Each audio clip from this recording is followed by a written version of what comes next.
call the city of New Orleans. And I'll be gone 500 miles when the day is done. Just saying good night, America, how are you? Hey, don't you go, yeah. Hello, America. How are you? It's Mark Hennessy, July 30th, in the year of the pandemic. That was Steve Goodman in the background singing The City of New Orleans. He's the man who wrote that song. Arlo Guthrie made it mega famous. If you don't know Steve Goodman's work, I suggest you look him up in Wikipedia. Unfortunately, he died in 1984 at the age of 36. Incredible human being. So continuing with my one word a day Spanish class. We're talking about Spanish from Mexico. And today we're going to talk about cognates briefly. Cognate is a word that it looks the same in both languages, and all you have to do is change the accent, maybe add an O or an A to the English word, and you've got a Spanish word. So there are thousands of cognates. If you were to look up cognates online, you would see a list, oh my goodness, from here to the Pacific Ocean.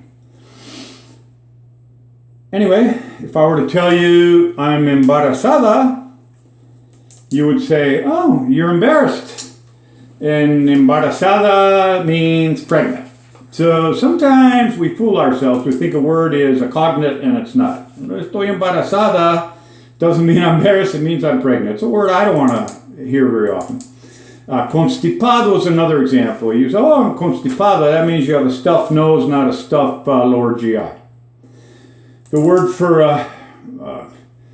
embarazada, embarrassed, is vergüenza. That's not on today's list. And I could give you the word for constipado in English, but I won't. Okay. Atún. Atún is tuna. A-T-U-N. That's your word for the day, people. Atún. It's tuna, as in tuna fish.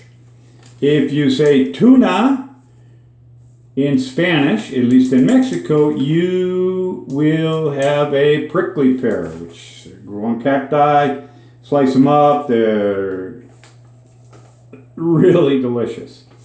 So, tuna, prickly pear.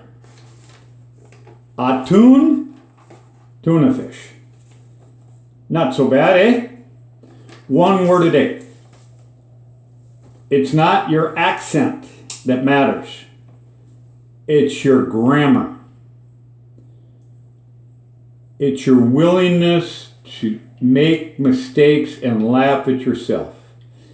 If you can't make mistakes while speaking a language, you will not progress, or you will progress very slowly. Oftentimes people say, oh, well, I used to speak Spanish, but I don't anymore. I call bullshit on that. Lo que bien se aprende, nunca se olvida. That which you learn well, you never forget. How many out there have no longer recall the multiplication tables or the Pledge of Allegiance, for example? Prometo fidelidad a la bandera de los Estados Unidos de América, a la república que representa un solo nación bajo Dios, indivisible, con libertad y justicia para todos. That's the Pledge of Allegiance that was taught to me in the 9th grade in public school in suburban Minneapolis, Minnesota, where I grew up. You can tell by my horrible accent. Spanish is not difficult. What's difficult is one word a day.